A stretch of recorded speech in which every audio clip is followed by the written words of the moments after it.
दर महिन्याला पिरियड्स येणं आणि तेही कोणत्या त्रासाशिवाय येणं हे फर्टाईल हेल्थ उत्तम असल्याचं एक लक्षण समजलं जातं. पण हीच पाळी येणं, हेच पिरियड्स येणं एखाद्या स्त्रीला शिक्षा वाटत असेल तर? नमस्कार, मी doctor Snehal, Yashoda fertility and वेलनेसमध्ये तुमच्या सर्वांचं पुन्हा एकदा मनपूर्वक स्वागत आहे.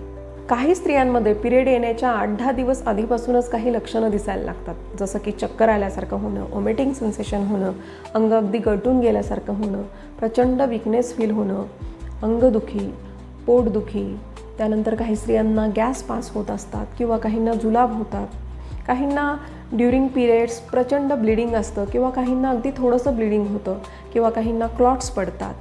ही सारी लक्षणं ॲडिनोमायोसिसची आहेत.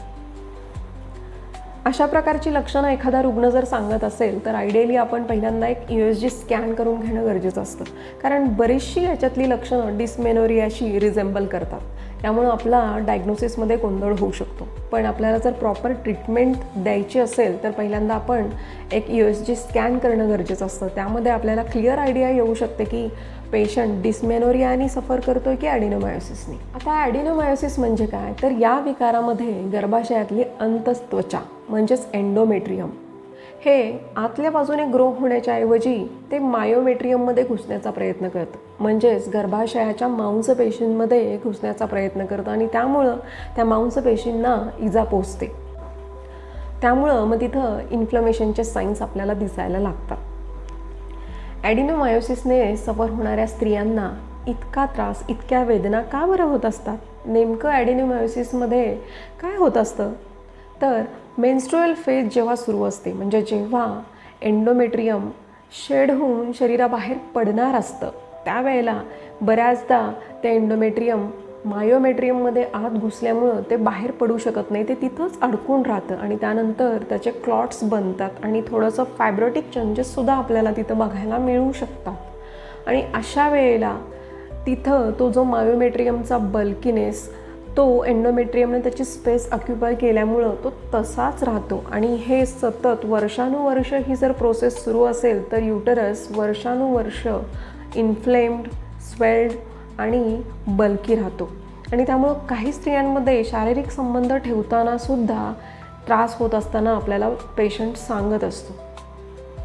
थोडक्यात आपण असं म्हणू शकतो की काही स्त्रियांचं शरीर आणि मेंदू या एंडोमेट्रियमच्या टिश्यूंना चुकीच्या जागी वाढल्यामुळं फॉरेन बॉडीसारखं ट्रीट करत असतं. मॉडर्न सायन्सेसमध्ये ॲडिनोमायोसिसचे causes hormonal imbalance, C sections, DNC, repeated abortions, long term inflammation ही सगळी कारणं सांगितली जातात. पण मोस्ट ऑफ दी टाईम हे इडिओपॅथिक आहे असंच सांगितलं जातं. म्हणजेच ॲडिनोमायोसिस किंवा एंडोमेट्रियोसिस होण्याचं निश्चित कारण काय आहे हे मॉडर्न सायन्सेस सांगू शकत नाही. ते कुणालाही केव्हाही होऊ शकतं. In Ayurveda this is the case of रक्तदुष्टी अलॉंग विथ मांसदुष्टी. रक्ताला दुष्ट कोण करतं? अर्थात आपले त्रिदोषच. म्हणजेच काय, तर पित्तकर आहार विहारांचं सेवन करणं, जसं की अतिमात्रेमध्ये तेलकट स्पायसी पदार्थ खाणं, उन्हामध्ये फिरणं, अतिउष्णतेजवळ काम करणं, यामुळं काय होतं की तुमचा पित्तदोष प्रकोपित होतो, दुष्ट होतो. त्यामुळं तो रक्तालासुद्धा दूषित करतो. त्यानंतर वात वाढवणाऱ्या पदार्थांचं सेवन करणं, म्हणजेच वातूळ पदार्थांचं अतिमात्रेमध्ये सेवन करणं किंवा वात वाढवणाऱ्या क्रिया करणं, जसं की रात्री जागरण करणं, अति एक्सरसाइज करणं, अति चालणं, अति बोलणं, ह्या सगळ्या गोष्टींनी तुमचा वात प्रकोपित होत असतो आणि तो वात ह्या रक्तधातूला दूषित करू शकतो. आणि सगळ्यात महत्त्वाचा मुद्दा आपल्याला विसरून चालणार नाही, ते म्हणजे वीक डायजेशन. तुमचं डायजेशन जर वीक असेल किंवा तुम्ही अतिमात्रेमध्ये तुमच्या डायजेशनवरती ताण देत असाल तर मात्र आम उत्पत्ती होते आणि आम उत्पत्ती अर्थातच तुमच्या रक्तधातूला दूषित करण्याला कारणीभूत ठरतेच. मगाशी पाहिलेल्या सिम्पटम्समुळं ॲडिनोमायोसिस थोडासा त्रासदायक वाटूच शकतो, पण सगळ्यात मोठा इम्पॅक्ट ह्याचा काय असतो, तर ॲडिनोमायोसिस असताना आतला जो एंडोमेट्रियमचा थर आहे त्याची जाडी 6 mm पेक्षा मोठी होऊ शकत नसल्यामुळं इन्फर्टिलिटीसारखे प्रॉब्लेमसुद्धा या ॲडिनोमायोसिसच्या पेशंट्सना फेस करावे लागू शकतात.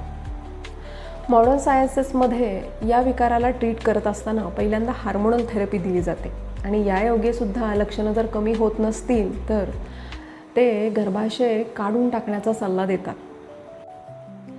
पण नेहमीप्रमाणे या गोष्टीमध्ये सुद्धा आयुर्वेद तुमच्या सतत पाठीशी उभा असतो.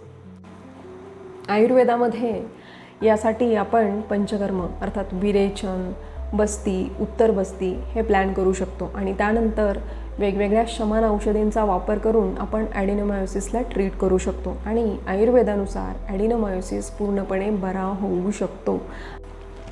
अलीकडच्या कालावधीमध्ये वंध्यत्वांसारखे प्रॉब्लेम किंवा डिस्मेनोरिया, PCOD, PCOS, ॲडिनोमायोसिस, एंडोमेट्रिओसिस यांसारखे प्रॉब्लेम आपल्याला जास्त बघायला मिळतात. याचं कारण काय की अलीकडचा स्त्रीवर्ग, मुली असू देत किंवा स्त्रिया असू देत, त्या स्वतःच्या आरोग्याकडं नकळतपणे दुर्लक्ष करत आहेत. म्हणजे जसं की त्यांचं रात्री जागरणाचं प्रमाण वाढलेलं आहे, उशिरा उठण्याचं प्रमाण वाढलेलं आहे. अलीकडचा जो तरुण मुली आहेत त्या काय करतात की एक फॅशन म्हणून किंवा एक स्टाईल म्हणून पिझ्झा, बर्गर यांसारखे पदार्थ ऑर्डर करतात आणि तशा पदार्थांचं सेवन करतात आणि यामुळं त्यांचं डायजेशन बिघडतं आणि त्यामुळं त्यांच्या शरीरातले हे जे त्रिदोष सांगितलेले आहेत ते बिघडतात. आणि लॅक ऑफ एक्सरसाइज हा एक मेन प्रॉब्लेम आहे. कितीही जरी ओरडून सांगितलं या मुलींना की तुम्ही सूर्यनमस्कार घाला, सूर्यनमस्कारांना व्यायामाचा राजा म्हटलं जातं, तरीसुद्धा बऱ्याच मुलींकडून ह्या गोष्टी फॉलो करणं होत नाही.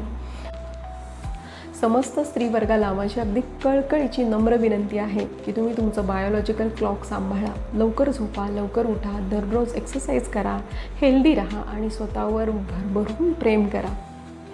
If today's video hugged your heart, please like, share and subscribe to Yashoda Fertility and Wellness. Thank you.